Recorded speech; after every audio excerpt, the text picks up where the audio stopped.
Hello welcome back students, सबका स्वागत है मेरा यूट्यूब चैनल पे। क्लास 8 के विद्यार्थियों के लिए साइंस विषय जो जैक ने जारी किया है उनके एग्ज़ाम के लिए काफ़ी इम्पॉर्टेंट है। चलिए आज वो सारे क्वेश्चन को देखेंगे। हम लोग आज 20 क्वेश्चंस को देखेंगे। चलिए पहला क्वेश्चन है, बिना समय गवाए हम लोग स्टार्ट करते हैं। चैनल पे नए हैं तो चैनल को ज़रूर से ज़रूर सब्सक्राइब कर लेना। सजीव के शरीर की संरचनात्मक और कार्यालय इकाई किसे कहते हैं? आपके चार ऑप्शन हैं, कोशिका, कोशिका भित्ति, उत्तक, कोशिका झिल्ली। तो चलिए इसका सही आंसर है कोशिका। ठीक है, ए नंबर सही आंसर है। चलिए नेक्स्ट, एक अधातु जो सबसे कठोर होता है। इन चारों ऑप्शन में आपको देखना है कि कौन सा धातु है जो सबसे ज़्यादा कठोर होता है। तो सबसे ज़्यादा कठोर होता है हीरा, और हीरा एक अधातु है। चलिए आगे बढ़ते हैं। सारे क्वेश्चन को ध्यान से सुनना, समझना और बार बार देखना। ठीक है, चलिए। बीमारी पैदा करने वाले सूक्ष्म जीवों को नष्ट करने अथवा उनकी वृद्धि को रोक देने का काम करने वाली औषधि कौन सी है? इसमें से आपको देना है। ठीक है, इसका आंसर होगा आपका प्रतिजैविक जो है प्रतिजैविक इसका सही आंसर होगा। चलिए, लोहे के पुलों को जंग से बचाने के लिए किस धातु का विद्युत लेपन किया जाता है? ठीक है, पानी में कोई लोहे का पुल है तो उसे बचाने के लिए उस पर एक लेप चढ़ाया जाता है। सो कौन सा है इसमें आपको देखना है। तो इसमें देखिए सही उत्तर है आपका जिंक जो है सो जिंक चढ़ाया जाता है, उसे एक लेपन चढ़ाया जाता है, विद्युत लेपन चढ़ाया जाता है उसे जंग से बचने के लिए। वृषण एवं अंडाशय द्वारा स्रावित हार्मोन कहलाता है। वृषण और अंडाशय से जो हार्मोन निकलता है वो कौन सा हार्मोन होता है? ठीक है, तो चलिए इसका देखते हैं हम लोग। इसका सही आंसर आपको खोजना है और सही आंसर आपको लैंगिक हार्मोन। तो आपको बता दूं, मनुष्य में ये वृषण और अंडाशय होते हैं, जो हार्मोन वहाँ से निकलते हैं उसे लैंगिक हार्मोन कहते हैं। चलिए बहुत अच्छे, हम लोग 6 नंबर क्वेश्चन देखेंगे।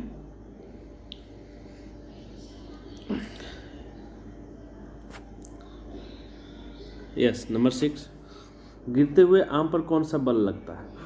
क्वेश्चन देखिए, आम यदि टूट के गिर रहा है तो उस पर कौन सा बल लगेगा?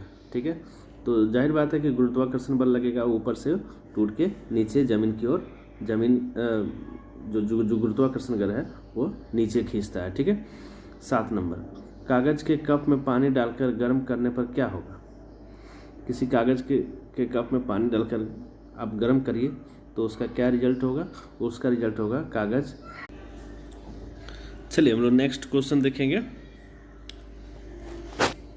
वह प्रक्रम जिसके अंतर्गत कोई जीवधारी अपने जैसे दूसरे जीवधारियों को उत्पन्न कर सकता है, कौन सा प्रक्रम कहलाता है? यानी वैसे जीव जो अपने जैसे जीव को कोई जीवधारी अपने जैसे दूसरे जीवधारियों को उत्पन्न कर सकता है, तो यह प्रक्रम जो है जनन कहलाता है। जनन के माध्यम से ही दूसरे जीव का विकास होता है। चलिए, इंद्रधनुष बनने के पीछे कौन सी प्रक्रिया निहित है? इंद्रधनुष बनने के पीछे वर्ण विक्षेपण प्रक्रिया निहित है। वर्ण विक्षेपण के माध्यम से ही इंद्रधनुष जो है सो वो दिखाई पड़ता है। रबी फसल का उदाहरण है कौन सा? इन चारों ऑप्शन में आपको रबी फसल के उदाहरण को देखना है। तो गेहूं जो है कि रबी फसल है, आप ऑप्शन जो है सो सी कर देंगे सही। चलिए बहुत अच्छे। नेक्स्ट, सूर्य का सबसे बड़ा ग्रह आपको ज्ञात है, नहीं ज्ञात है मैं बता दूं, बृहस्पति ग्रह जो है सूर्य का सबसे बड़ा ग्रह है। चलिए बहुत अच्छे। ग्रह की परिक्रमा करने वाले खगोलीय पिंड को क्या कहते हैं? ग्रह की परिक्रमा करने वाले खगोलीय पिंड को क्या कहते हैं? तो उसे कहते हैं उपग्रह, जैसे हमारी चंद्रमा है। ठीक है, जोरों की वर्षा के कारण मैदान गीला हो जाने पर बिना जूते पहने फुटबॉल खेल रहे खिलाड़ियों के लिए घर्षण क्या होता है? पानी जो है सो बारिश होने के कारण उस पर आप जूते पहने बिना फुटबॉल खेलते हैं तो क्या रिजल्ट होगा? घर्षण जो है सो क्या होगा इसमें, ठीक है, कम हो जाएगा, अधिक हो जाएगा, कोई फर्क नहीं पड़ेगा, या कम और अधिक दोनों होगा। तो चलिए, इसका अर्थ है कि घर्षण, इसका आंसर होगा घर्षण कम हो जाएगा, घर्षण कम हो जाएगा, ये कीचड़ हो जाएगा और कीचड़ में घर्षण जो है सो कम हो जाएगा। चलिए, प्लास्टिक अवशिष्ट को पुनः चक्रित करने के लिए 4R सिद्धांत कौन सा है, ठीक है, प्लास्टिक के जो कचड़े हैं उसको पुनः यूज करने के लिए 4R सिद्धांत जो है सो कौन सा है, ठीक है। तो इसका ऑप्शन ए सही होगा, उपयोग कम करना, पुनः उपयोग करना, पुनः चक्रित करना, पुनः प्राप्त करना, ये 4R है, ठीक है, 1 2 3 4, ये 4R है। 3 के 2 डब्बे और डोरी से बने खिलौना टेलीफोन से जब 2 व्यक्ति बोलने सुनने की प्रक्रिया करते हैं तब एक दूसरे की बात सुनाई देती है, इसमें ध्वनि का संचरण होता है।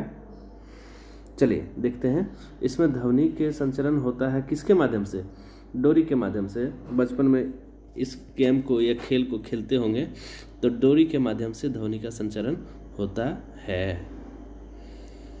चलिए 16 नंबर, निम्नलिखित में कौन सा कथन सही नहीं है, ठीक है। तो कौन सा कथन सही नहीं है आपको देखना है। कथन जो है सो समान विद्युत आवेश एक दूसरे को प्रतिकर्षित करते हैं, ये सही है। असमान विद्युत आवेश एक दूसरे को आकर्षित करते हैं, सही है। चालक धातुओं द्वारा विद्युत आवेशित स्थानांतरण किया जा सकता है, सही है। समान विद्युत आवेश एक दूसरे को आकर्षित करते हैं, ये गलत है, यानी डी नंबर आपका सही है। झारखंड के अनेक जगहों पर भूमि के अंदर आर्सेनोपाइराइट नामक खनिज पाए जाने के कारण भूमिगत जल किस तत्व से विषाक्त हो गया है या हो जाता है। झारखंड में एक खनिज पाए जाते हैं आर्सेनोपाइराइट, जिसके कारण जल जो है सो विषाक्त हो जाता है, जल जो है सो विष में बदल जाता है, दूषित हो जाता है, किसके कारण से, ठीक है। तो इसका है आंसर आपका आर्सेनिक, आर्सेनिक के कारण ही ऐसा होता है।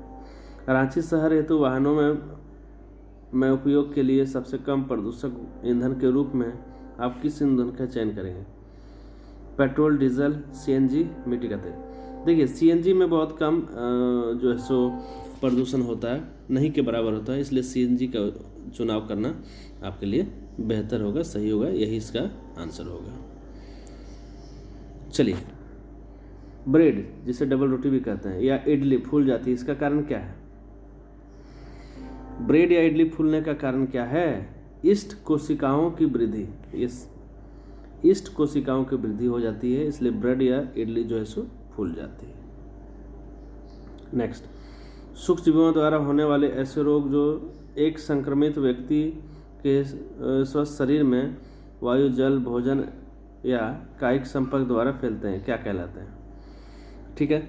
इसका आंसर आपको देना है, यह एक संचरणीय रोग है जो इनके माध्यम से वायु, जल, भोजन या कायिक संपर्क के माध्यम से दूसरे व्यक्ति में चला जाता है, वह संचरणीय रोग होता है, ठीक है। ऑप्शन नंबर ए आपका सही होगा।